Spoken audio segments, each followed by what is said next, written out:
Okay, so if you've ever seen the Disney movie, The Aristocats, you know that Cats are musical. If you've ever been to Broadway in the last 40 years or so, you know that Cats is musical, a musical movie also. I started making beats on my laptop a few years ago, and that's been fun. I've also made music that I put in my YouTube uploads, and that's been fun too. But when I run out of inspiration in my head, sometimes I have to go to like an outside source, get like a jingle or like a sample, something to springboard off of. That gave me an idea. There's two cats that sometimes like to hang out up here in this office space, and given the aforementioned musical prowess that cats allegedly have, I decided to try and see if I could get one to come up and we could make like a musical composition together. Like, what's the worst that could happen? Of course, I don't expect a cat to be able to play a traditional instrument. I got a keyboard right here and a guitar. That's not gonna work, but maybe a cat could play a digital instrument. What about that? I've got this Ableton push right here, and it's got buttons on it. You can program it, for any instrument, any scale. So if I could get a cat to come up here and press the buttons and maybe give me like a melody or, anything, I'd be in business. We could work. The question is, how difficult is that? I could grab the cat and just put it on top of the Ableton, but that wouldn't be, as fun, I don't think. Instead of doing that, I want to convince the cat to come up here and do it herself. That's more organic, more natural. I got a couple of cat toys. I got a few cat treats, not like a lot, but maybe just enough to get the job done. So we'll see. No idea how this is gonna go. It might be terrible. It might be amazing. It might be inspiring. I don't know. We'll see. Okay, I got the Ableton on the floor, so it's easier to access. Of course, I got an empty project loaded up right here so I can record keystrokes. The only thing left to do is to convince the cat to come up here and jam. So here we go.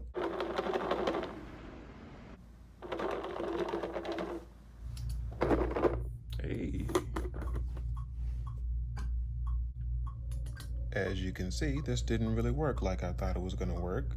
I tried putting a couple of treats in the Ableton, and Dinah wasn't really that interested in the treats. She's not like a huge fan of the treats. I thought it might work. I tried sitting her in front of the Ableton. She didn't want to touch it. And then Debbie showed up. Debbie is more of a fan of the treats. So Debbie actually ate the treats, but she didn't step on the buttons. So that didn't really help me out there. Dinah wanted to just play with the toy instead. Debbie just kind of looked at the toy. Doesn't seem to be working that well. So I had to come up with another idea. I ended up trying to put the Ableton on top of the cat tree where the cats hang out. That didn't work. I tried to put the Ableton like outside on the patio where they go.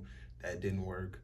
And like on the rug, and just trying to get them to step on it. They were just going around it. They just kept going around. The solution was to put a toy covered in catnip on top of the Ableton, which was covered in a blanket to like, I guess mute it. And eventually I got a little bit of something. I did eventually get this clip right here.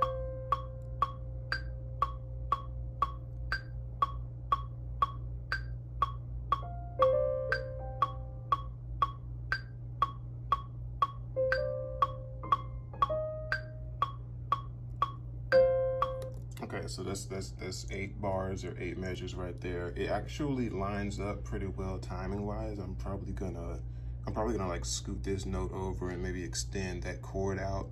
But it sounds workable.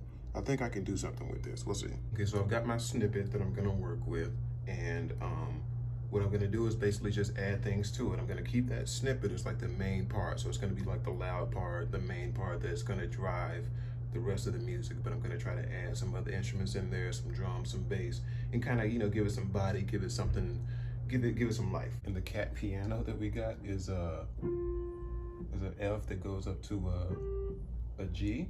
So I'm gonna take that F and make it the minor and a D chord. So it's gonna be a D minor chord. It's gonna go up to an E flat major chord. That's what I'm gonna do with the bass line. And it kind of sounds off, but it kind of sounds right at the same time. So we'll see. This is how it'll be kind of.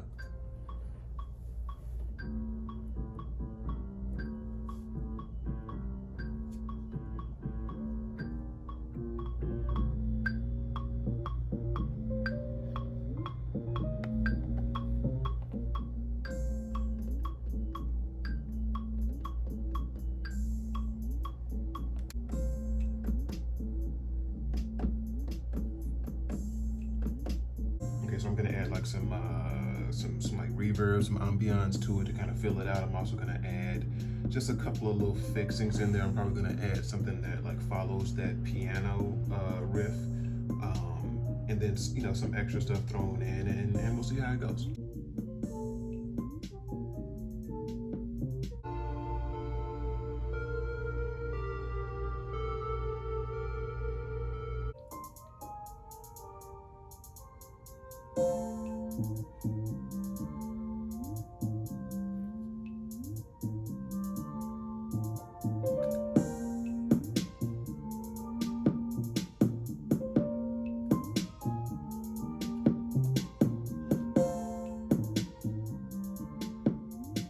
So there you go. I was pretty much able to turn random cat noises on the piano into a beat, into a song, into a loop.